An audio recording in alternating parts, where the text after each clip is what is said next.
turut berada di lapangan. Wartawan kami Melissa Ong menghadiri majlis perasmian forum GST di Dewan San Chun Wisma MCA.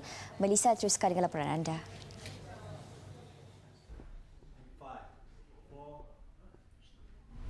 Terima kasih rakan setugas di studio. Forum GST bermula 10 pagi tadi dan akan berlangsung sehingga pukul 5 petang nanti. Dan ia mendapat sambutan lebih daripada 2,000 masyarakat Cina dan ia memberi ruang kepada mereka untuk membangkitkan sebarang persoalan ataupun kemusykilan mengenai GST. Dan ketika ini bersama saya tak lain tak bukan ialah Menteri di Jabatan Perdana Menteri iaitu Datuk Dr. Wee Ka Siong. Terima kasih Datuk kerana sudi bersama Astro Awani. Jadi Datuk, apakah antara mungkin permasalahan yang dihadapi oleh masyarakat Cina terutamanya para peniaga? Saya rasa 2 minggu lagi kita akan melaksanakan GST. Berlakunya satu situasi mereka sedikit gelisah. Ada yang panik disebabkan ada penerangan yang masih diperlukan. Sebagai contoh, kalau mereka ni perniagaan kedai runcit, mereka nak membezakan suatu barangan.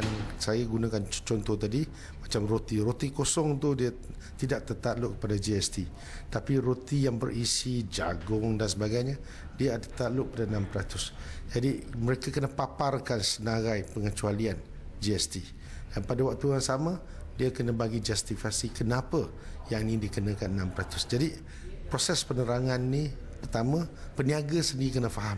Kalau mereka tidak faham, jadi masalah. Kedua, kalau dia jual Nescafe biasa tidak dikenakan. Tapi Nescafe 3-in-1, dia tetap 6%. Jadi banyak lagi barangan sebegini.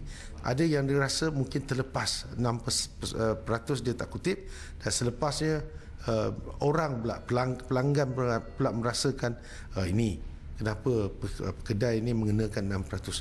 Jadi banyak argumen dari segi itu.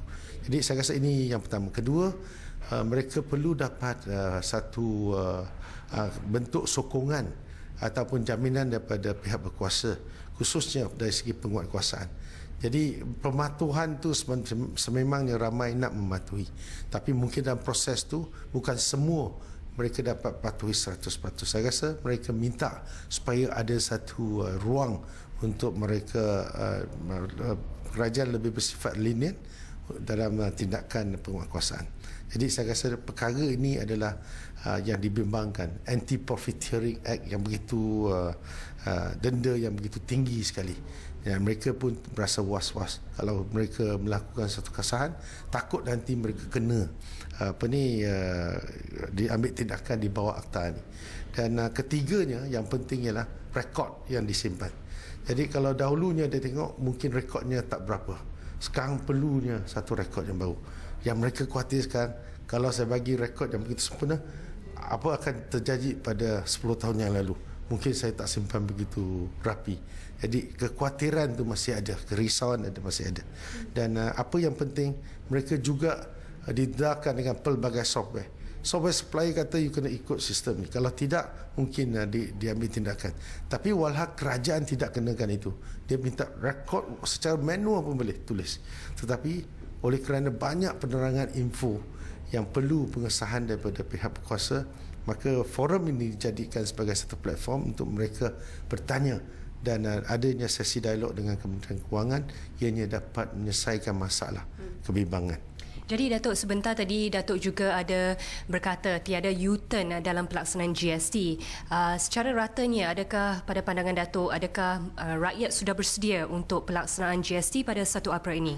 Saya rasa kita sudah hampir siap semua, dan para peniaga pun dalam proses peralihan untuk mengalir pada sistem yang baru.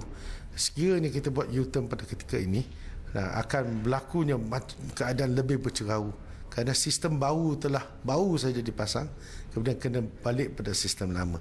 Jadi saya rasa semua persediaan telah dibuat, dan saya rasa kita akan terus dengan apa juga pelaksanaan. Dan barangkali ini yang diharap-harapkan. Peniaga minta selepas tahun 2 ini, biarlah kita lebih pada pendidikan. Tidak semata-mata tak betul saja dikenakan denda. Itu yang diharap-harapkan. Kerana pematuhan sepenuhnya kena lihat. Saya bagi contoh tadi, kalau dia jual rumah apartmen Pangsapuri, dia jual kata 200,000. Tapi ada komponen kalau dalam tu ada penghawa dingin, furniture, itu tetap 6%. Jadi saya rasa dalam soal ni banyak dari segi implementation, technical thing yang perlu diberi kelonggaran sedikit kalau mereka tak dapat mematuhi 100%. Jadi saya rasa no U-turn memang saya rasa itu hala tuju sekarang, dan kita sama-sama tunggu bila 1 hari bulan April nanti apa juga masalah kita atasi apabila melaksanakannya nanti. Baiklah, terima kasih Datuk kerana sudi bersama Astra Wani. Sekian saja laporan saya di sini. Berita selanjutnya akan menyusul pada 7.45. Sekian saja, kembali kepada rakan tugas di studio.